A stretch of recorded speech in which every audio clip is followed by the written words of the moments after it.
চার দিনে অধরা রয়েছে বাঘিনী। বান্দোয়ানে বাঘিনী ধরতে সুন্দরবনের কৌশল। রাহামদা গ্রামে বাসিন্দাদের নিরাপত্তায় জঙ্গলে ফেন্সিং আর বাঘিনীকে বাগে আনতে সুন্দরবনের টিম। চার দিনে অধরা বাঘিনী। বান্দোয়ানে বাঘিনী ধরতে সুন্দরবনের কৌশল।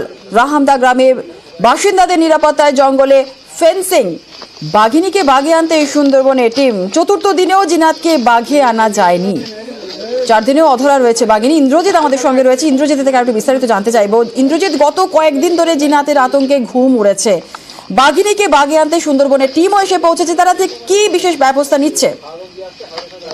দেখো, এতদিন নানা কৌশলেও বাঘিনীকে ধরতে পারেনি বন দপ্তর, এবং অবশেষে গ্রামবাসীদের ছাগল যেভাবে একের পর এক ছাগল কে মারছে বাঘিনী, ফলে সেইভাবে উদ্বেগ বাড়ছে এবং গ্রামবাসীদের নিরাপত্তার কারণেই গতকাল রাত থেকেই নেট বসানো হয়েছে জঙ্গল সংলগ্ন এলাকাতে, যাতে গ্রামে না চলে আসে কোনোভাবে বাঘিনী। এবং এই বাঘিনী যে গ্রাম সংলগ্ন এলাকায় চলে আসছে তা প্রমাণও পেয়েছে। তার কারণ হচ্ছে যে বেশ কয়েকটি ছাগলকে বাঘিনী ইতিমধ্যে মেরে দিয়েছে। তাদের ময়না তদন্তের জন্য পাঠানো হয়েছে, নিশ্চিত করতে যে বাঘিনী মেরেছে কিনা।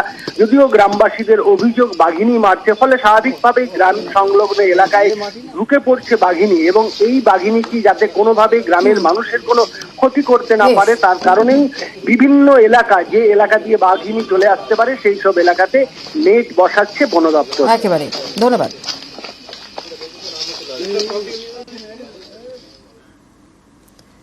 বন দপ্তরের টোপ ছুঁয়েও দেখেনি খেলো গ্রামের ছাগল। পুরুলিয়ার বান্দোয়ানে গ্রামে বাঘিনী জিনাতের হামলা, প্রাণ গেল বেশ কয়েকটি ছাগলের। কয়েকটি নিখোঁজও রয়েছে, ভয়ে কাঁটা বাসিন্দারা। পুরুলিয়ার বান্দোয়ানের রায়কা পাহাড় বন দপ্তর ট্র্যাক করেছে, এখানেই রয়েছে বাঘিনী জিনাত। সেই মতো পাতা হয় খাঁচা, টোপ হিসেবে রাখা হয় গরু, ছাগল, শুয়োর। এসব টোপ ছুঁয়েও দেখেনি বাঘিনী জিনাত। সে গ্রামে ঢুকে শিকার করে খেয়েছে।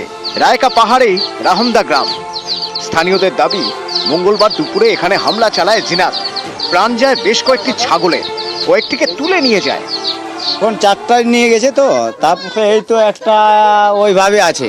অনেকগুলাই এখনো পাওয়া যায় না ছাগল।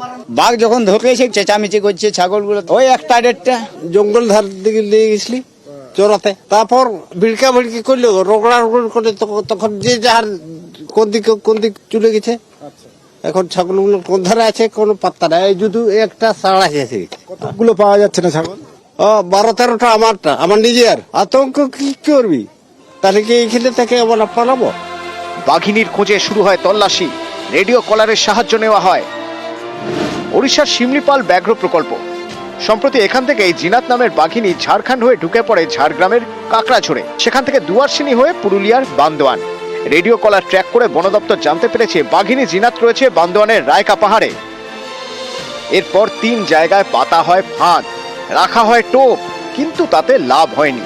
জিনাত হানা দেয় রায়কা পাহাড়ের গ্রাম রাহামদায়। সবকিছু একরকম আছে, একই এস্টাবলিশমেন্ট আছে। ও ঘোরাঘুরি করছে আশেপাশে, ফুটপ্রিন্ট পাওয়া যাচ্ছে।